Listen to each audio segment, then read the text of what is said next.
Hello, everyone. Thanks for joining. Got Nic with us here tonight. Thanks so much for coming on, Nic. I really appreciate it. That's all right.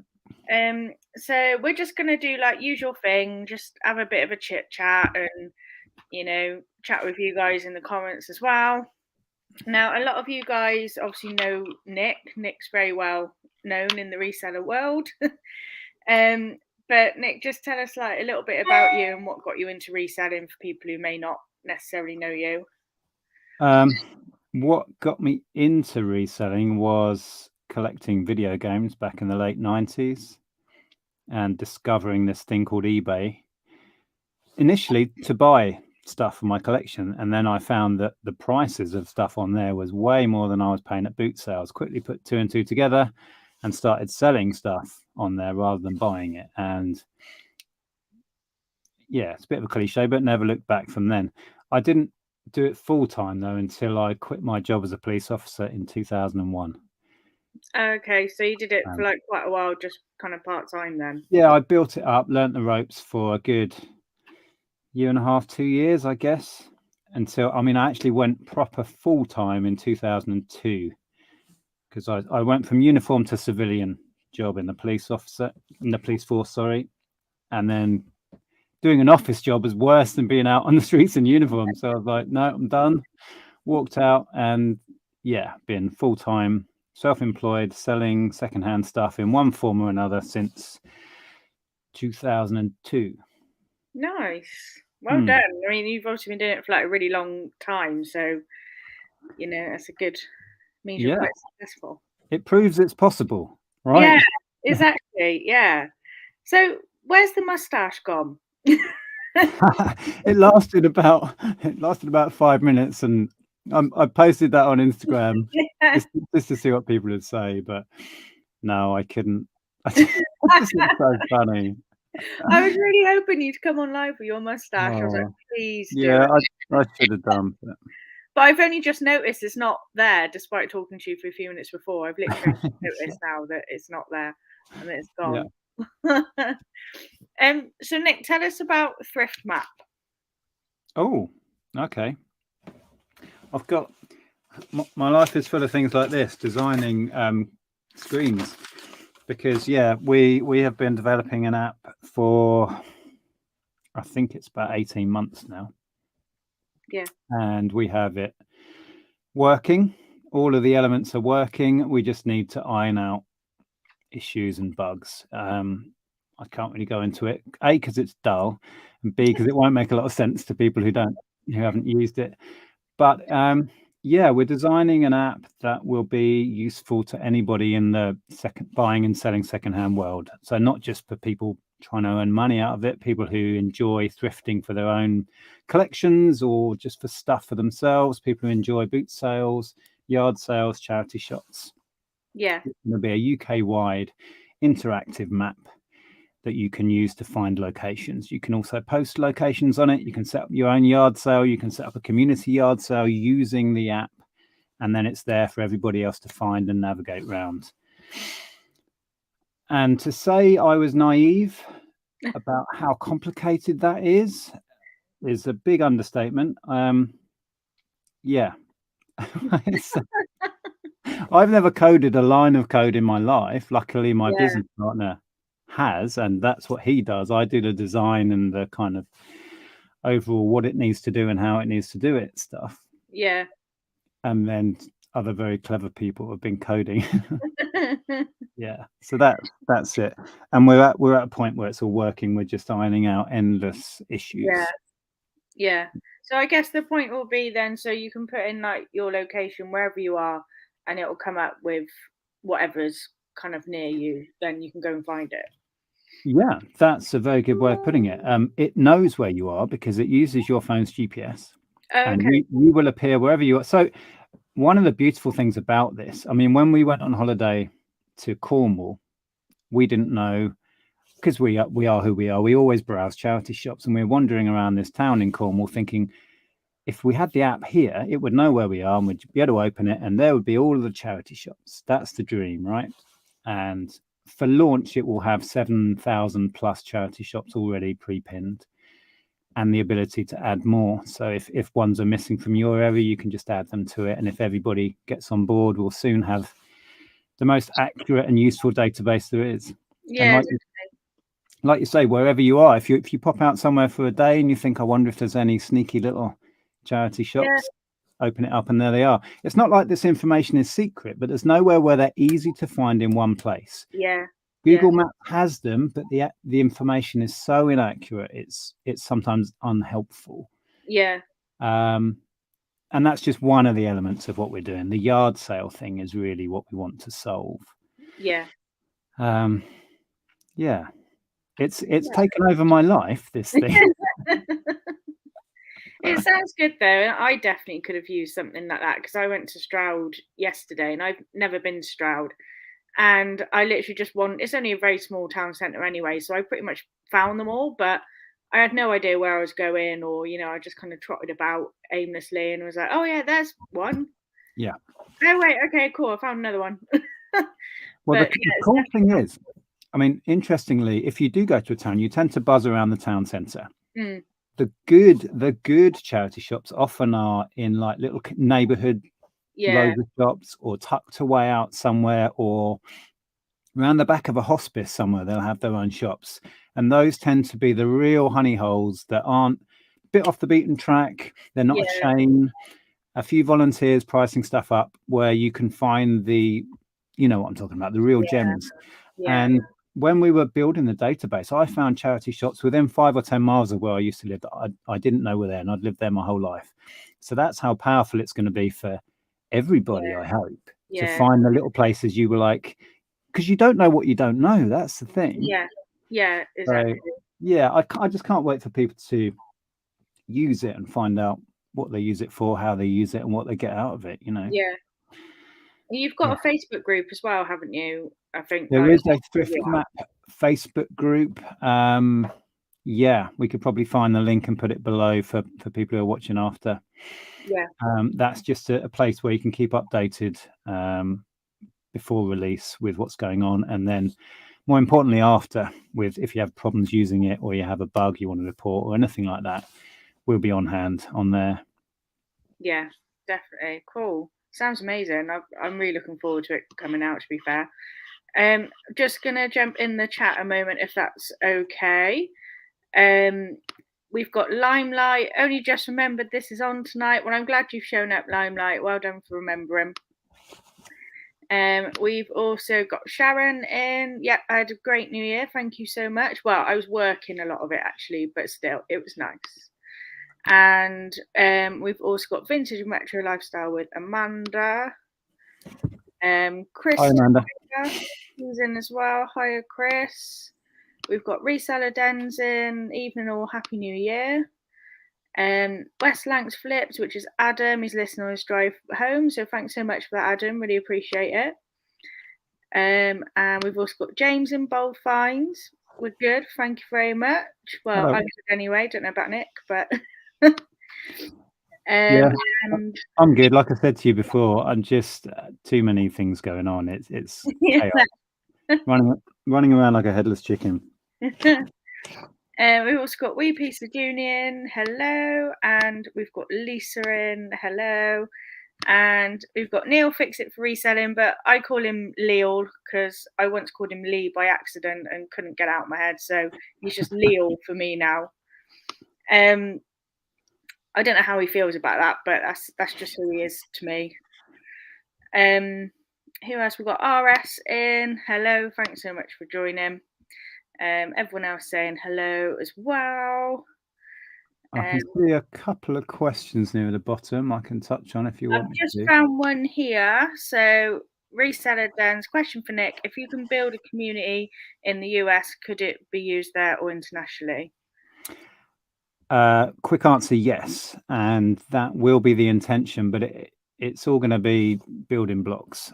We need to get it working, get it running in the UK, build the community on it here, find out what works, what doesn't, and then transport that potentially to the US. The US is a similar but very different market, but it's also a vast market. So if we could tap into that, yard sales are a bigger thing over there for a start. They have thrift stores, as they call them, exactly the same as we do, but on a huge scale. I mean, there's thousands of things. So yes, I mean, that would be the intention, but I'm not going to even think about that probably until at least a year in, because if we start running before we can walk, it's a bad idea. So, but I would love to expand it to the US, possibly to the Australia, and we have lots of reseller friends in those territories, so they can help us get it off the ground, hopefully. Nice. And another question for you, Nick, from Wee Piece of Junie. Was reselling at the start a decision you made with Andrea to do together? And did you think at the time that you would do as well as you have done? Yeah, we were both reselling whilst we had our full-time jobs and loving it. Andrea worked for Amazon at this point. Oh, right. She was a product buyer over there. But then we had our daughter, and Andrea went on maternity and didn't want to go back. So she was beavering away on that and building it up. And I was working all of my spare time from the police force on it. And then, we both took the plunge together, really. And that afforded us to be able to bring up Ellen together at home. Did I ever think you would do as well as you have done? We didn't really think about it. We just knew we both didn't want the jobs we had, in a nutshell. and this afforded us that. And we were, you could call it foolish, but or foolish or brave, I don't know. We just went for it and didn't really think further than the next rent bill. That's how we were when we were young and fearless. But we worked harder than we ever have done, and we built something that grew and grew, and we did very well out of it. Oh, that's great. I was going to ask you about Andrea as well, actually, sort of like how she came into it. But I think she's watching. She was going to try and watch. She's got the dinner on, so I don't know if she's still watching. Say hello if you are. Nick, what day is the reseller meetup? It is the 14th, so not far away. That's the Saturday, and we will be in the Angel Vaults in Hitchin. Open to anybody. We have not hired the venue. It's just a big pub that we are going to cordon off parts or take over parts of, which is what we've done in the past, and it works really well. So we'll be there from about lunchtime. We're actually going down on the Friday to meet up with a few friends ahead of that, and then the kind of public bit of it is going to be noon until they chuck us out of the pub at about 11-12 o'clock.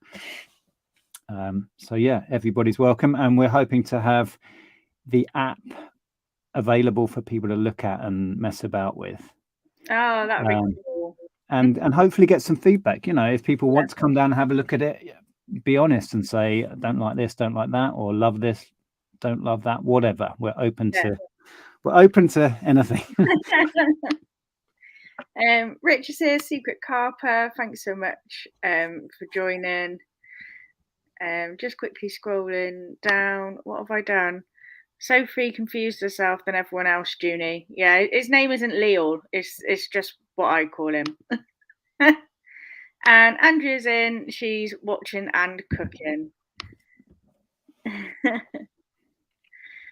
So is it just eBay that you predominantly sell on, Nick?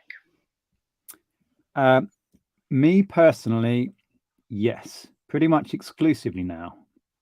For a long time, our business, or what I do was kind of 50-50 Amazon, eBay, and it varied up and down. And then at Christmas, I would be really pushing Amazon. I've come away from Amazon for various reasons, but mainly because I just can't handle their absolute BS policies and the way they treat small sellers. I just had my fill, so I decided to pull everything out of there and quit. So I did. So I'm pretty much eBay. I don't really like the whole all eggs in one basket thing, but that's how it is at the moment. Andrea does a lot on Etsy, and we get some cracking sales from there. We had an amazing one today. We made a little video about it, actually, so that'll be out maybe tomorrow. So Etsy is great for the vintage stuff, for the ceramics, the stuff you see Yeah. Andrew picking up. Yeah. But I still haven't got going on there, and I've never really looked at it even. I just plow stuff on eBay, and that's it now. Yeah. I've pretty much like given up with ceramics now because I've had a couple and it didn't matter how well I'd wrapped it, they still arrived broke. So I've just given up on it now.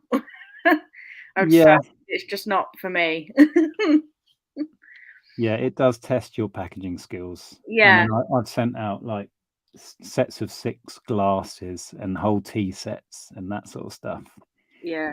and a lot of it goes abroad. So I box it, double box it, triple box it, you name Yeah. it.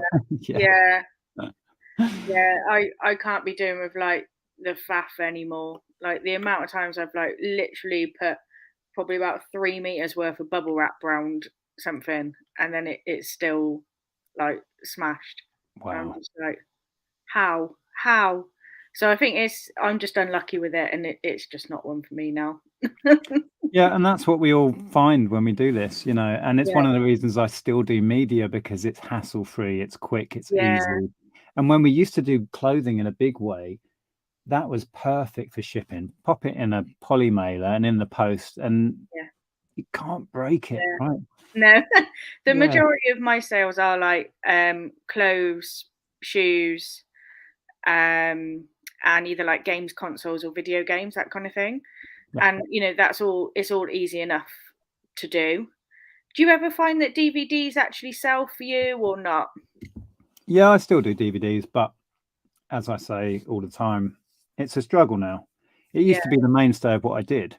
Yeah. Well, when we started, it was VHS. So Showing your age there, Nick. yeah, that was still the current format. Well, that was what was turning up at boot sales, because around the end of the 90s, early 2000s, it was the big changeover, and Yeah. everyone was selling off their VHS, and there was still a lot of money to be made. So we sold so many videos. Yeah.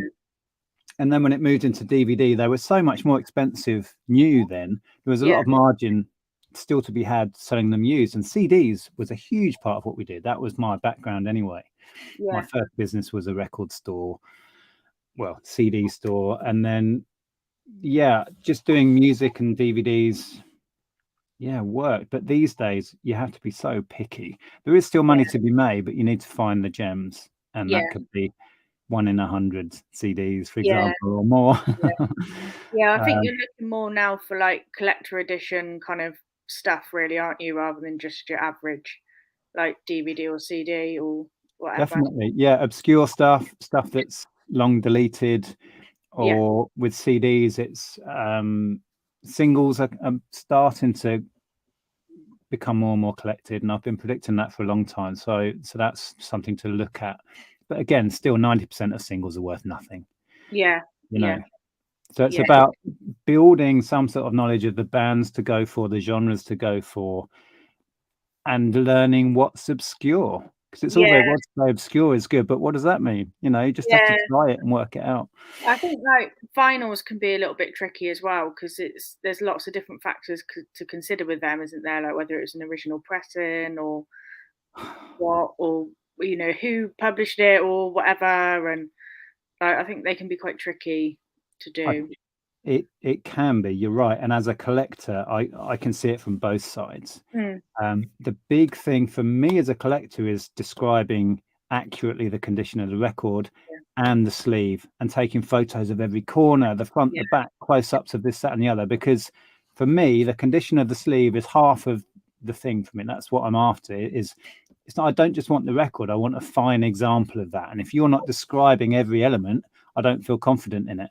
And yeah, and to ask somebody, what are the corners like and what's this like and all of that, it takes forever, so I don't bother. So if yeah, it's all there on your listing, you're halfway to getting a collector interested. yeah, yeah, Um, but there's so many pitfalls.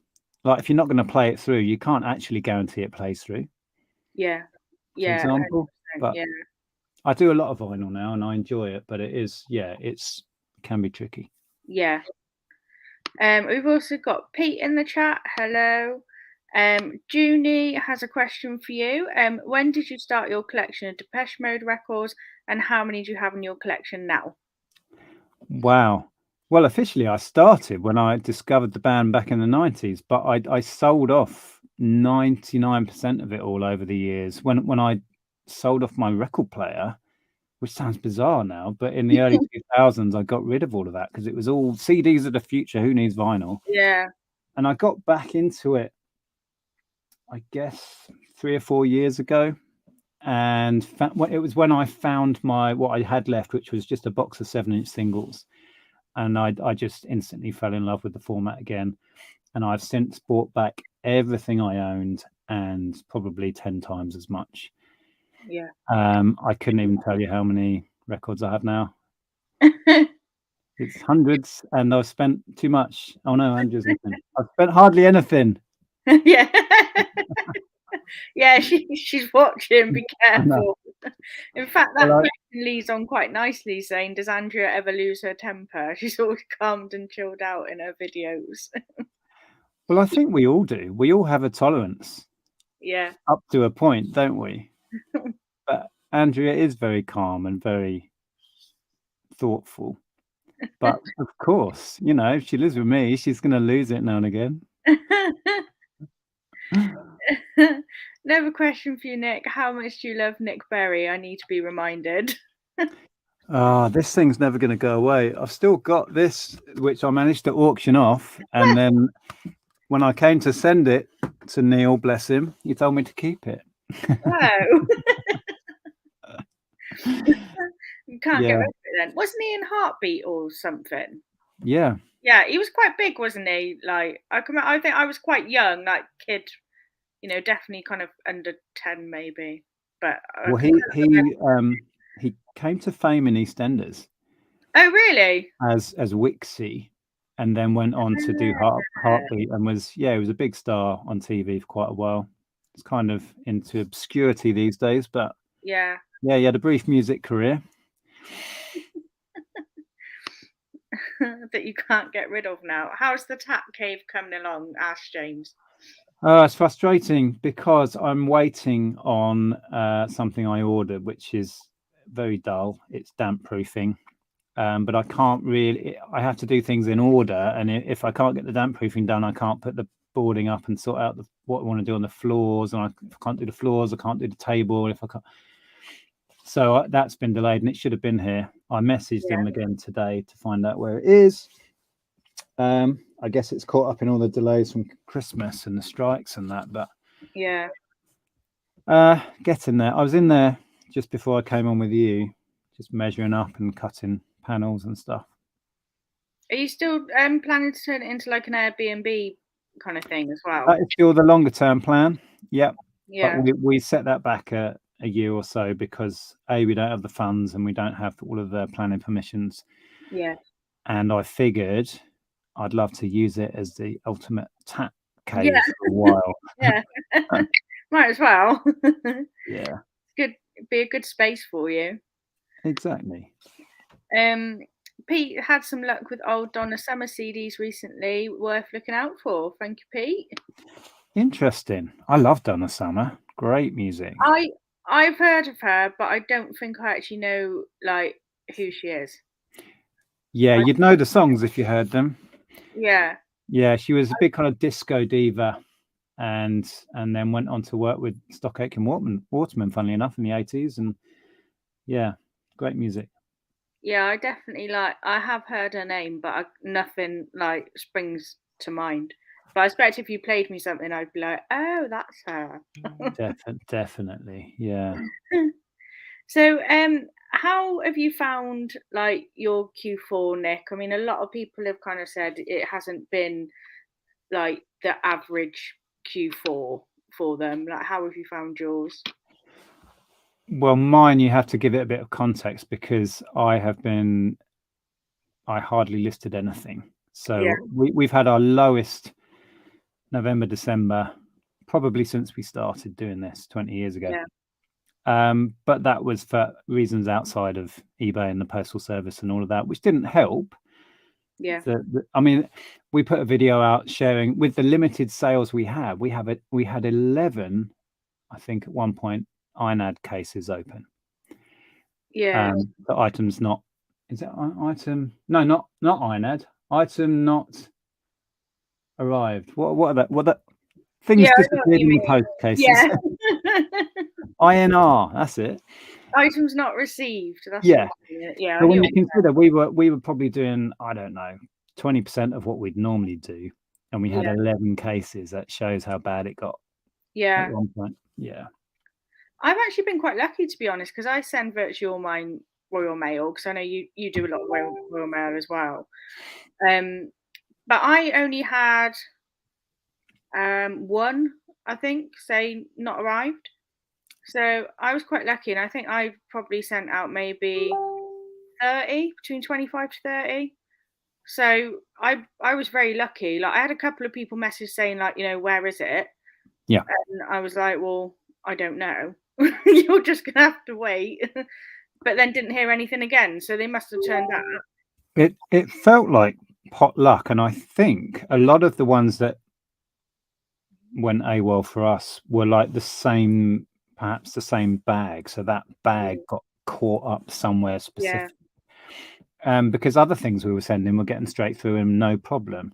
So it wasn't a general problem. It felt like there were blockages in the system yeah, or what, I don't know. But yeah, we had items from a certain period of time that really got held up, and some for as long as 3 weeks. It was ridiculous at one point. yeah, Yeah. yeah. I think it's had like the Royal Mail strikes and things. I think it's had a massive effect on everything really, hasn't it? People's businesses and because I've certainly noticed that I wasn't getting as many sales coming through, and I'm sure that was one of the reasons why. Um, Yeah, but I think everybody was cautious to buy things online because yeah, it was a lottery as to whether you'd get it. yeah, yeah, definitely. I think that certainly contributed to like a quieter Q4 for a lot of people. Yeah. Uh, Well, hopefully, on the flip side of that, it helped out retail that's been struggling through COVID and everything. So hopefully it pushed a bit of money onto the high street, because yeah, we know all too well that what's that like? Well, I can't speak. What that's like, having been shop owners for the best part of a decade as well. yeah, yeah, definitely. How did you find like having a shop? Like, what I was it? Just the record shop you had, or did you have another shop as well? Well, I had my first ever business before I actually went full-time reselling, was in between working for record stores and then going into the police force. I started my own little record store, and that failed because I didn't have the money to promote it, and the location was terrible. Mm, But I still loved it. And then the shop that was hugely successful for us was after we started reselling on eBay. We were living in a small, like, 2 up, 2 down house, yeah, and we filled it up with stock. Right, it's that age-old problem of buying up lots of stuff and it not selling as quick as you're buying it, and we filled up a yeah, house. So we went into retail. Mainly, the thought was to have this back room so we could run eBay, and then have the front part so we could also buy stock from the public, and we'd sell through the shop as well. But we didn't predict that would be huge. But it took off, and I absolutely loved it. It was, I think, the happiest I'd ever been in my working life. yeah. And yeah, we ran it for the best part of a decade, and it bought our first house, and then it paid off our mortgage for us and set us up for life. So Nice. we have a lot to thank that shop for. Yeah, Um, we did try retail again a few years later after coming out of that. We wanted to set up a kids' clothing store where you could trade in old clothes and buy secondhand clothes, with the idea to staff it, not run it ourselves. But it didn't have the turnover to enable that, so we came out of that pretty quick. So that didn't work out. yeah. I find like kids clothes. I mean, I was saying that earlier that I don't really bother with them too much just because there's not enough profit in them for me. Um, but then in saying that, I got given a whole load free off a friend, and I've sold like a few bits out of it. In fact, I took it to work with me and just said, "What do you want? £3 a piece. Just take it." And someone picked out like 10 items. That was 30 quid cash straight away. Wow, So that's thinking outside the box. I like yeah, that. yeah. It's just thought.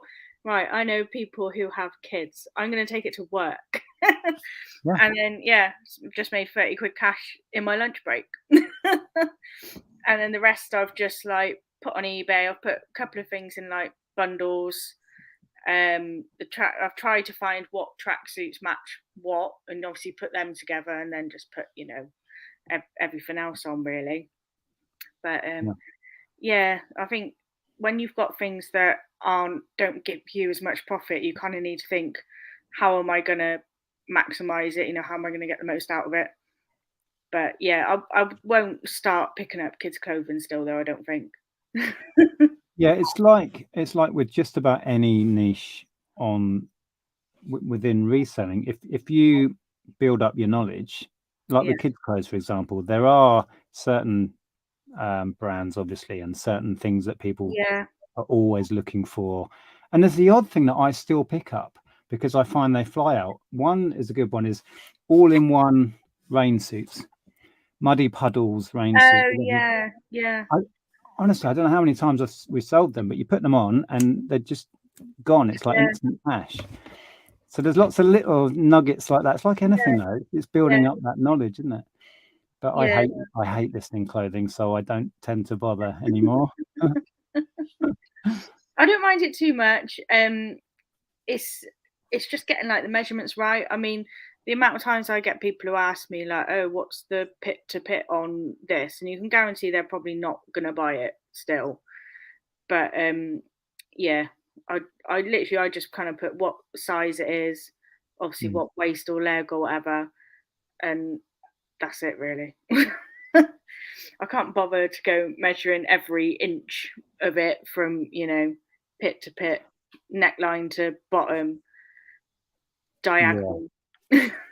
exactly. I mean, some people absolutely love it and do Mm, fantastically well out of it. I mean, Heather Treasure Pirate is a great example. I don't know if you watch her, but she does incredibly well doing clothing and absolutely loves doing it. So win-win, right? yeah, yeah, Not for definitely. me.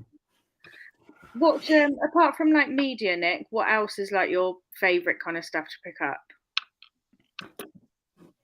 Good question. I've really got into ceramics since Andrea has been learning and pushing that.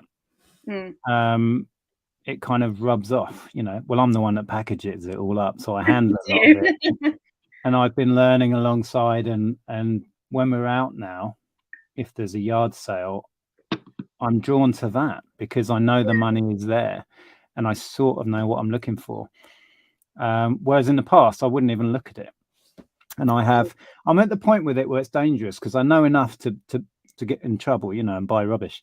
Um, but yeah, and I still love toys and games, as Yeah, in board games, vintage toys from my childhood, so late 70s, early 80s, Thundercats and He-Man and yeah, all of that cool stuff, Action Man, My Little Pony. Not that I played with them, my sisters had them. Um, I love all of that because the nostalgia bit, yeah, it's fun to pick up, it's fun to list, it's fun to sell. There's a huge yeah. collector's market. Yeah, love that. Is there anything that you've really wanted to find like out in the wild but have never been able to find it? That's a good question. I managed to find the Mewtwo last year, finally. Oh, Do you know what that is? yeah, the camera. Yeah, the camera. Yeah, yeah. Yeah. That's one thing that I would like to Um, find actually, but I've never found one. I can't really think off the top of my head. Oh, I would love to find the He-Man Castle Grayskull. I've never seen one in the wild, and I never owned one as a kid. Yeah, I think I'm still a bit like, I want one. yeah, So there's that. Yeah, I don't know. I love finding old Nintendo stuff. I hardly ever see Game and Watches, and that is where it all started for me. The little flip up yeah, screen Game yeah, and Watches. So I'm always praying I can find one of them. Don't know the last time I had one. Must be a year or two back now. yeah. Yeah, that sort of thing. I always find like I'd like to find like a Game Boy or something, like an old one. Mm. ideally that it's someone who, you know, doesn't An really. old one, the one that I bought year of release, you mean? I had that too, though, the big chunky one. Yeah, that's the one I had, and I thought it was cutting edge technology at the time. I was It ahead of the was. game. And can you remember you used to get like a light you could attach onto it so you could play it like in the dark? I had a magnifier and light all built in. Yeah. A great big thing that sat on the top of it, like Yeah. this sort of size. And there was a speaker you could plug in the bottom to like amplify the sound. So by the Yeah. time you had all the add-ons, it was like a brick in your hand.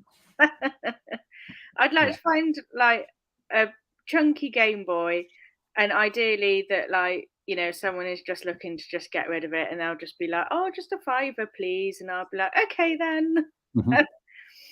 But yeah, that's definitely Yeah. one thing I'd like to find.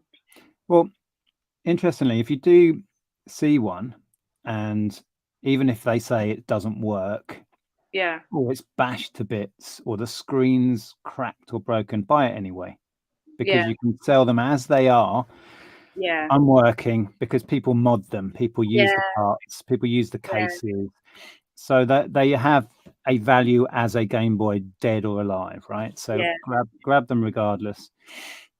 yeah. A lot of consoles do as well, actually, because I've bought a couple of, like, you know, broken things from car boots that have obviously been told, yeah, it definitely works, and then you get it home and it doesn't work. But I tend to just stick them on once I realise they're not working. I just stick them on like a 99p auction and just start it from there. And then Mm. as long as I get like my money back for it, I'm not too bothered really. You know, things like Xboxes or whatever. So I'd rather just have my money back. But Yes. Yeah, blooming Xbox 360s at the height of our high street store. That was like the big console, along with yeah, Wii and PS3 at the time. But yeah, I hated the 360. We did have one, but the whole Red Ring of Death thing was a oh, nightmare. yeah, yeah, Being the predominantly we were a used store, we would trade in, and the problem yeah, with the Xbox was a lot of the time it would be intermittent faults. yeah, So I'd buy it, do all of my tests, and sell it, and then it'd be back in a week.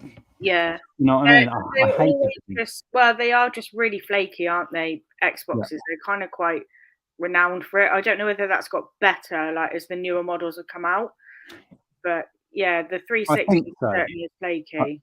I think they're a lot better now. The other one was the chunky PS2s stopping Mm. reading discs and all of that. Oh my goodness. Used to give me sleepless nights.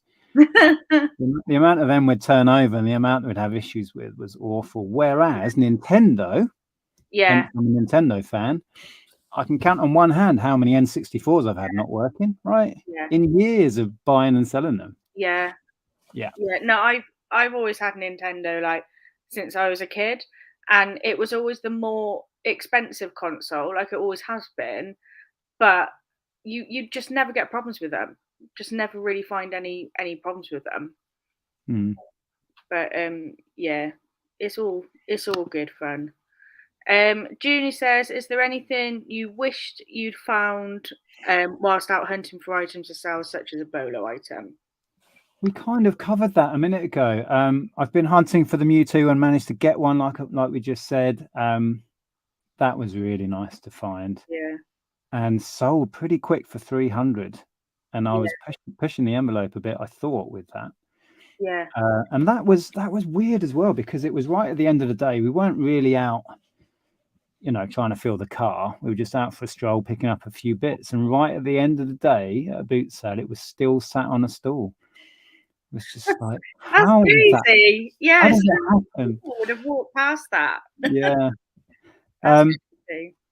but yeah, pretty much what I said before, Junie, just toys from my childhood. It always gives you a kick to find something you either had or wished you'd had when you were 10, right? Yeah, definitely. Yeah. Yeah. Limelight also says, how did you end up with all the red noses? Well, I used to know the manager of a Sainsbury's, and we used to give a very large donation and take away anything they had left at the end. So, yeah, whatever they had, they would let us know, and like I say, we'd agree a big lump sum that we gave direct to the charity. and then I would take them. I tend to sit on them, and then in a few years' time, they become more sought after, and then I sell them as sets generally. The older stuff, I buy up collections. Funnily enough, there's a load here, for example, like what's this, 2003, with the hair on it. This is the one with the plastic cushy hair, because I used to collect it and kind of gave up. But I used to have every single nose ever issued since whenever the first one was, 1989, I think, and every pin badge and every car nose and every air freshener. But I sold it all off before we moved. But I still, because I know that niche inside out, I can buy it and sell it on and know what I can get for it. Yeah. That's so funny. You got like everything red nose. Yeah, well, used to, but I sold it off. Although I may still have one of each in what I've got in the loft. I don't really know. And we tend to, when we, I tend to sell a lot during the charity period, like when the event's happening in March, and we will donate a big chunk of that to Red Nose Day. So we have earned, or raised rather, I couldn't even tell you what number is, but probably in the thousands of pounds for Red Nose Day through doing it on top of the donation we make. Yeah. Not that I'm going to get hold of the ones from Sainsbury's anymore because I've lost that contact. Yeah.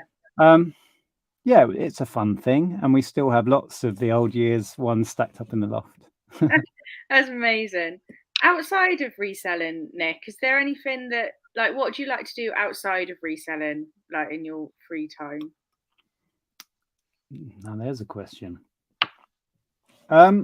Just family stuff, I guess. We have a big extended family, lots of younger children, so spending time with them. We went down to my parents, for example, for New Year. That was fabulous. Loved that.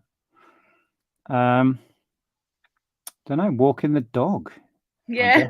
Are you a football fan at all or anything like that? Football? No. I often say you can write what I know about football on the back of a stamp. I do enjoy the big tournaments like the World Cup, for example. Yeah. I do get excited about that. Anything on a world stage, sport-wise, fascinates me. But the local team stuff, I've never really. I did go and see Stevenage Borough play a couple of times. Wow. That's about it. They were my local team where I used to live. But not really my thing. No. And I'm not sporty. My sporting prowess extends to poker and darts. That's not bad though. I mean, anything you can do in a pub. Yeah. Right? I mean, you could, get some good dollar with poker, so that's a good prowess to have, I'd say. Yeah. I'm terrible at darts, actually. I'm really bad. Like, I get the odd lucky, one, but quite often I don't actually hit the dartboard, to be honest. Yeah, that's pretty poor. If you're missing the whole board, you might I've done that like a fair few times. Find another sport. Yeah. No, I'm not very good at it. We've got a flight club just down the road from me, and it's like a darts pub, and it's actually really expensive. But you go in there, I think you rent it for like 2 hours, something like that, and you can play all different games on it as well. Like, it's all electronic and stuff too. Like, the dartboard isn't electronic, but it picks up like your score and everything. You can play loads of different kinds of games. But the amount of times like it did go in the woodwork in the pub, I was like, awkward. Yeah, they're quite good flight clubs. If you like darts, they're quite good. They're expensive, but it's good. June says, still amazed at the Emma Bridgewater hen that Andrea picked up at the Jumble Trail and was worth £300. Brilliant find. And sorry, didn't hear what you said before. Nick was chatting with hubby. That's all right. Yeah, that was one of those moments because we knew it would have some sort of value because it was Emma Bridgewater, but we picked it up for £1 or so, whatever it was. Thought nothing of it, and then we were doing our Sunday stream like this, just showing what we'd found whilst rummaging about.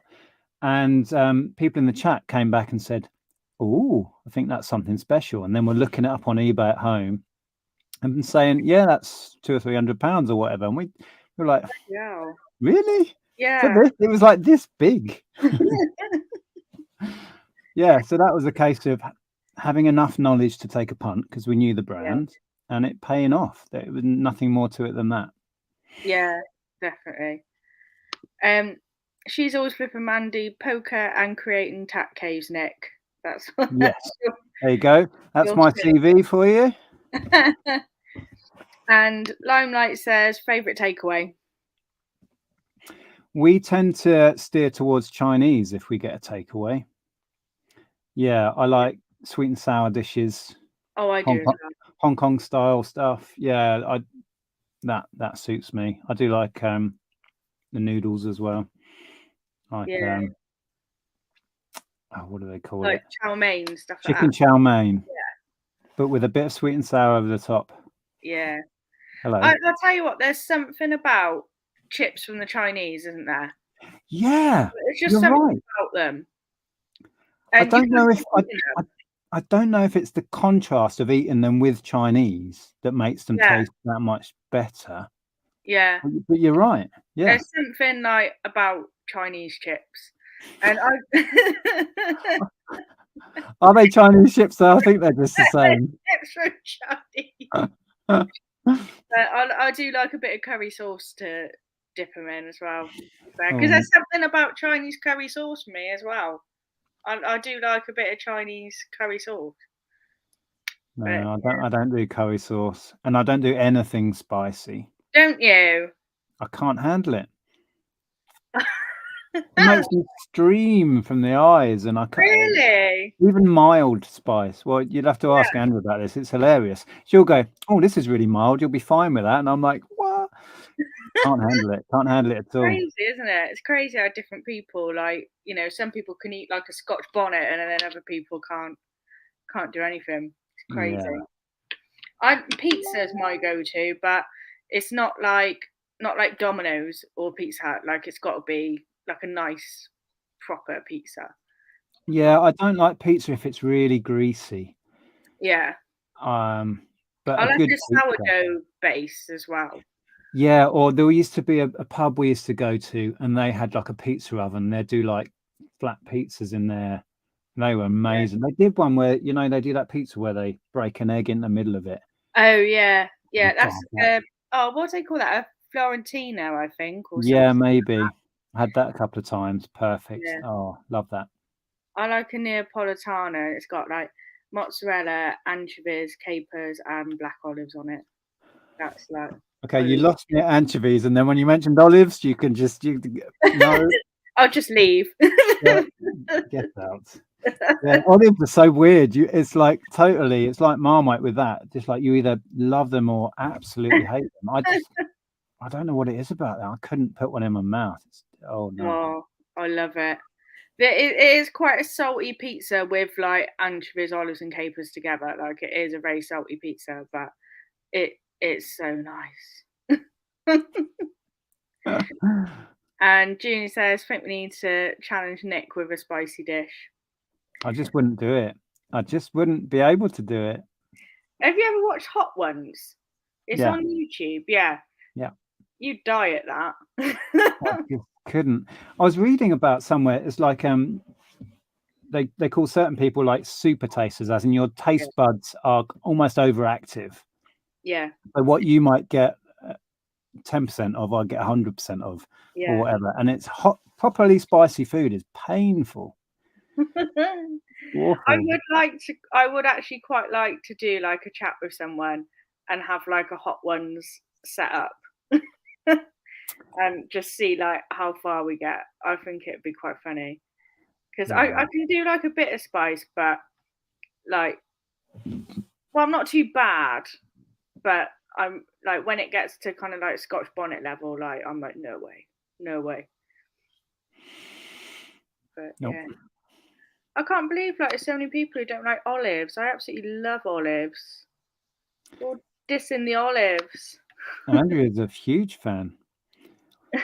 Yeah, I love it. Andrea does spicy and olives. Oh, she's like my girl then. We need to like Yeah. have food together or Yeah, something. you should be fine. You could share a pizza, but Yeah.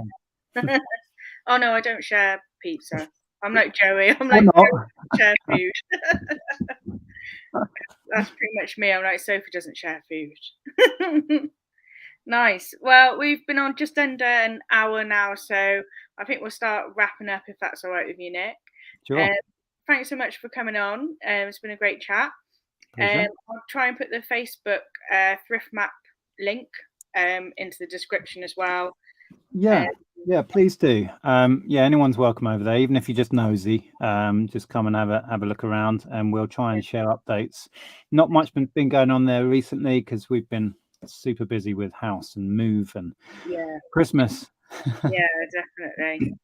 But So work has not stopped at all. yeah, In the background. yeah. Please subscribe to Nick's channel if you can, and if you're not subscribed to mine, please subscribe because I'm 2 off 400 subscribers, and I'd like to hit 400. So if you are here and not subscribed, please subscribe because it would make me very happy. And I also don't have a guest for next week. So if anyone in the chat does want to be a guest next week, just DM me on Instagram, SB Reselling Co 22, and we will sort it out. So yeah, thanks so much, Nick. And we will head off. Absolute pleasure. Thanks for inviting me. No problem. We'll see you all later.